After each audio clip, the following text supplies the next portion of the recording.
clear, perfect day with a gentle breeze and a sunny sky greeted Princess Ozma as she wakened next morning, the anniversary of her birth.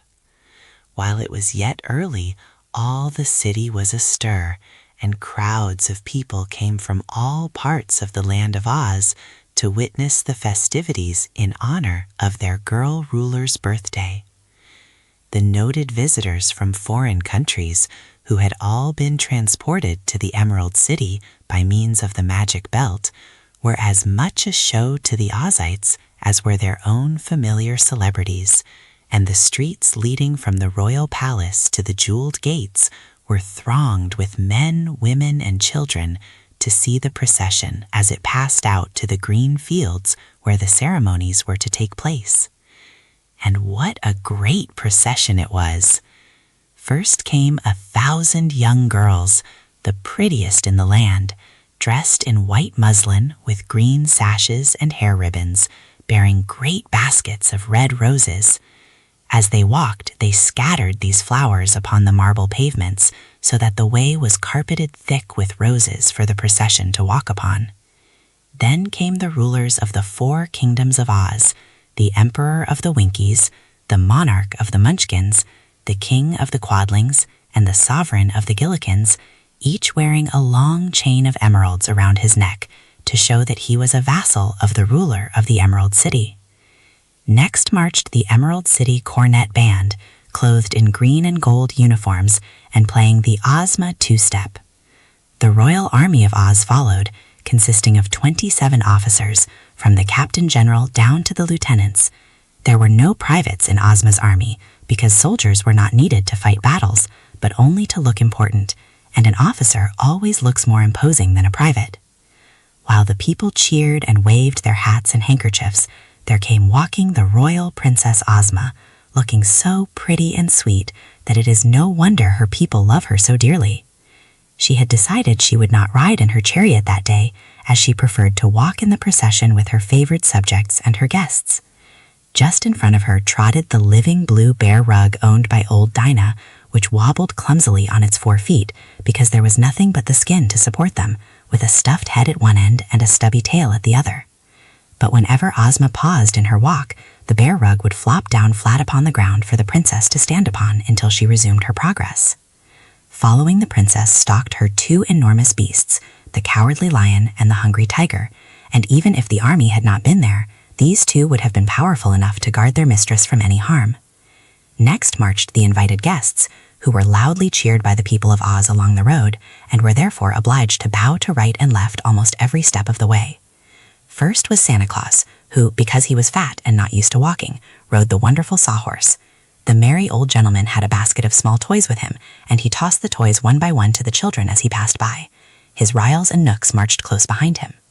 Queen Zixie of Ix came after, then John Doe and the Cherub, with the rubber bear named Para Bruin strutting between them on its hind legs, then the Queen of Merryland escorted by her wooden soldiers, then King Bud of Noland and his sister the Princess Fluff, then the Queen of Eve and her 10 royal children, then the Braided Man and the Candy Man side by side, then King Dox of Foxville and King Kickabray of Duncanton, who by this time had become good friends, and finally Johnny Dewett in his leather apron smoking his long pipe.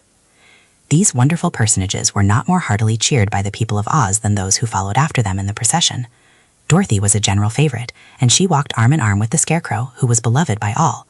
Then came Polychrome and Button Bright, and the people loved the Rainbow's pretty daughter and the beautiful blue-eyed boy as soon as they saw them. The Shaggy Man in his shaggy new suit attracted much attention because he was such a novelty.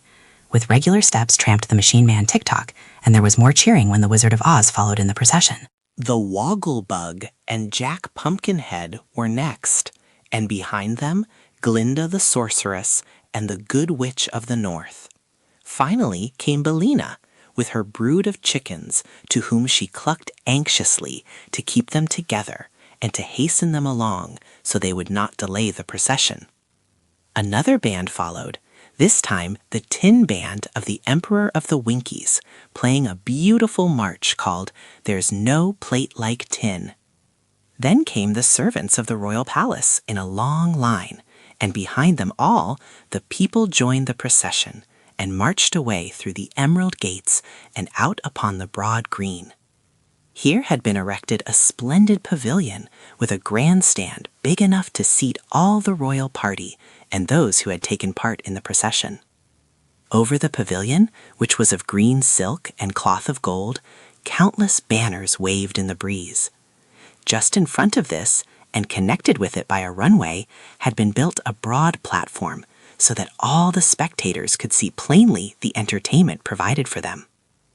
The wizard now became master of ceremonies, as Ozma had placed the conduct of the performance in his hands. After the people had all congregated about the platform, and the royal party and the visitors were seated in the grandstand, the wizard skillfully performed some feats of juggling glass balls and lighted candles. He tossed a dozen or so of them high in the air and caught them one by one as they came down, without missing any. Then he introduced the Scarecrow, who did a sword-swallowing act that aroused much interest. After this, the Tin Woodman gave an exhibition of swinging the axe, which he made to whirl around him so rapidly that the eye could scarcely follow the motion of the gleaming blade. Glinda the Sorceress then stepped upon the platform, and by her magic made a big tree grow in the middle of the space, made blossoms appear upon the tree, and made the blossoms become delicious fruit called tamornas. And so great was the quantity of fruit thus produced that when the servants climbed the tree and tossed it down to the crowd, there was enough to satisfy every person present. Para Bruin, the rubber bear, climbed to a limb of the big tree, rolled himself into a ball, and dropped to the platform, whence he bounced up again to the limb. He repeated this bouncing act several times, to the great delight of all the children present. After he had finished and bowed and returned to his seat, Glinda waved her wand and the tree disappeared, but its fruit still remained to be eaten. The Good Witch of the North amused the people by transforming 10 stones into 10 birds, the 10 birds into 10 lambs, and the 10 lambs into 10 little girls, who gave a pretty dance and were then transformed into 10 stones again, just as they were in the beginning. Johnny Dewett next came on the platform with his tool chest, and in a few minutes built a great flying machine, then put his chest in the machine, and the whole thing flew away together, Johnny and all, after he had bid goodbye to those present and thanked the princess for her hospitality. The wizard now announced the last act of all, which was considered really wonderful. He had invented a machine to blow huge soap bubbles, as big as balloons, and this machine was hidden under the platform so that only the rim of the big clay pipe to produce the bubbles showed above the flooring. The tank of soap suds and the air pumps to inflate the bubbles were out of sight beneath, so that when the bubbles began to grow upon the floor of the platform, it really seemed like magic to the people of Oz, who knew nothing about even the common soap bubbles that our children blow with a penny clay pipe and a basin of soap and water. The wizard had invented another thing. Usually soap bubbles are frail and burst easily, lasting only a few moments as they float in the air, but the wizard added a sort of glue to his soap suds, which made his bubbles tough, and as the glue dried rapidly when exposed to the air, the wizard's bubbles were strong enough to float for hours without breaking. He began by blowing, by means of his machinery and air pumps, several large bubbles which he allowed to float upward into the sky, where the sunshine fell upon them and gave them iridescent hues that were most beautiful. This aroused much wonder and delight, because it was a new amusement to everyone present, except perhaps Dorothy and Button-Bright, and even they had never seen such big, strong bubbles before. The wizard then blew a bunch of small bubbles, and afterward blew a big bubble around them, so they were left in the center of it. Then he allowed the whole mass of pretty globes to float into the air and disappear in the far distant sky. "That is really fine," declared Santa Claus, who loved toys and pretty things. "I think, Mr. Wizard, I shall have you blow a bubble around me. Then I can float away home and see the country spread out beneath me as I travel. There isn't a spot on Earth that I haven't visited, but I usually go in the nighttime, riding behind my swift reindeer. Here is a good chance to observe the country by daylight, while I am riding slowly and at my ease." "Do you think you will be able to guide the bubble?" asked the wizard. "Oh yes, I know enough magic to do that," replied Santa Claus. "You blow the bubble with me inside of it, and I'll be sure to get home in safety." "Please send me home in a bubble too," begged the Queen of Merryland. "Very well, madam, you shall try the journey first," politely answered old Santa. The pretty wax doll made goodbye to the Princess Ozma and the others and stood on the platform while the wizard blew a big soap bubble around her. When completed, he allowed the bubble to float slowly upward, and there could be seen the little Queen of Merryland standing in the middle of it and blowing kisses from her fingers to those below. The bubble took a southerly direction, quickly floating out of sight. "That's a very nice way to travel," said Princess Fluff. "I'd like to go home in a bubble too."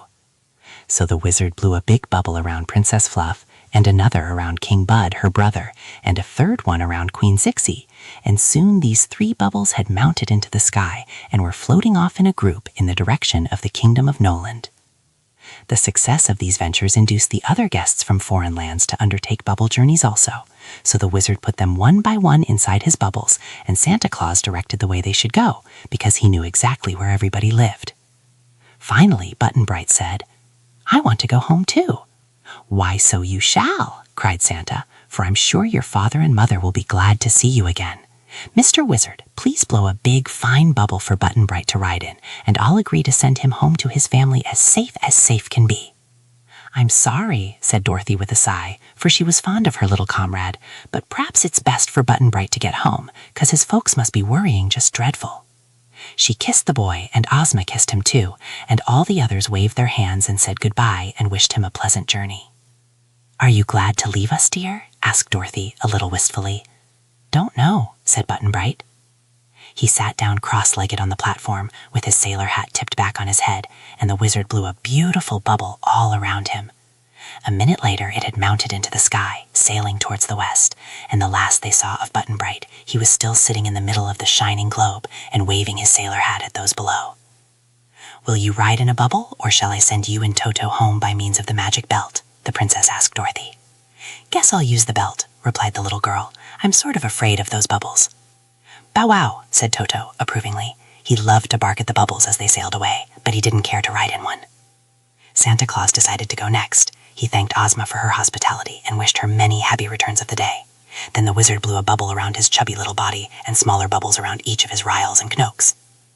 As the kind and generous friend of children mounted into the air, the people all cheered at the top of their voices, for they loved Santa Claus dearly, and the little man heard them through the walls of the bubble and waved his hands in return as he smiled down upon them.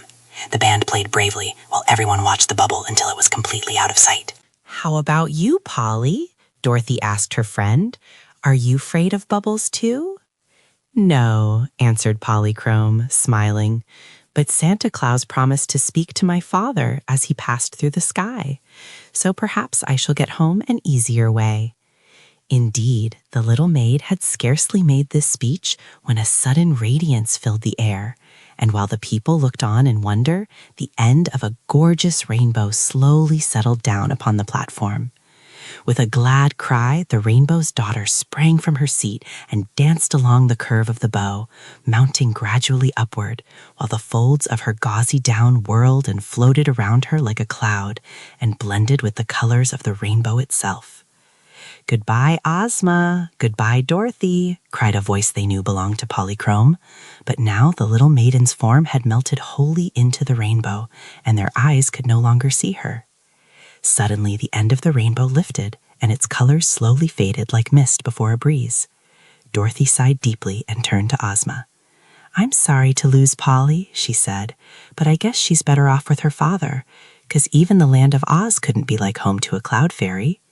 "No, indeed," replied the princess, "but it has been delightful for us to know Polychrome for a little while, and, who knows, perhaps we may meet the Rainbow's Daughter again someday."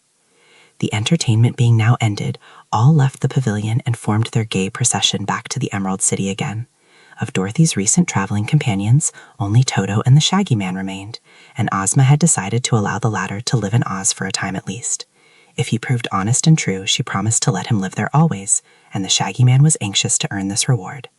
They had a nice, quiet dinner together, and passed a pleasant evening with the Scarecrow, the Tin Woodman, Tik-Tok, and the Yellow Hen for company.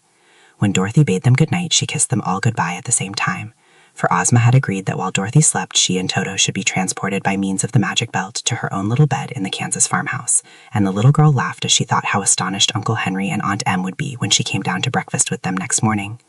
Quite content to have had so pleasant an adventure, and a little tired by all the day's busy scenes, Dorothy clasped Toto in her arms and lay down upon the pretty white bed in her room in Ozma's royal palace. Presently she was sound asleep. The Twinkle Tales by Laura Bancroft. Each volume 5 by 7 inches, with 16 full pages in colors and other illustrations by Maganel Wright and Wright. Prince Mud Turtle. In this story, Twinkle, a little girl, captures a mud turtle who turns out to be a fairy prince. Mr. Woodchuck. Twinkle is taken underground to visit Mr. Woodchuck's family and neighbors and discovers what they think of traps and people who set them. Bandit Jim Crow. Jim Crow, Twinkle's pet, escapes and becomes a robber among the birds. He gets his punishment from them. Twinkle's Enchantment. Twinkle becomes enchanted and meets a dancing bear, Prince Grasshopper, and others. Sugarshelf Mountain. On entering a hole in the mountain, Twinkle and Chubbins find themselves in a land where all the people are made of candy. Prairie Dog Town. Twinkle and Chubbins are made small by a magician and are escorted through Prairie Dog Town by its mayor. Each volume with different cover design, cloth stamped in colors, 50 cents. Policeman Blue Jay by Laura Bancroft, with many beautiful pictures in color and line by Maganel Wright and Wright.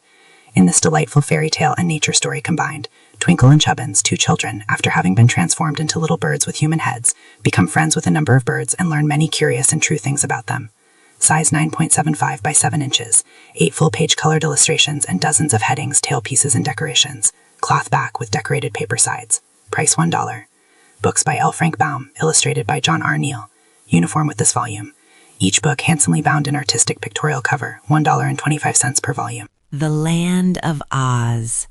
An account of the adventures of the Scarecrow, the Tin Woodman, Jack Pumpkinhead, the animated Sawhorse, the highly magnified Wogglebug, the Gump, and many other delightful characters. Nearly 150 black and white illustrations and 16 full-page pictures in colors. Ozma of Oz. The story tells more about Dorothy, as well as those famous characters, the Scarecrow, the Tin Woodman, and the Cowardly Lion, and something of several new creations, equally delightful, including Tick-Tock, the Machine Man, the Yellow Hen, the Gnome King, and the Hungry Tiger. 41 full-page colored pictures, 22 half pages in color, and 50 black and white text pictures, special end sheets, title page.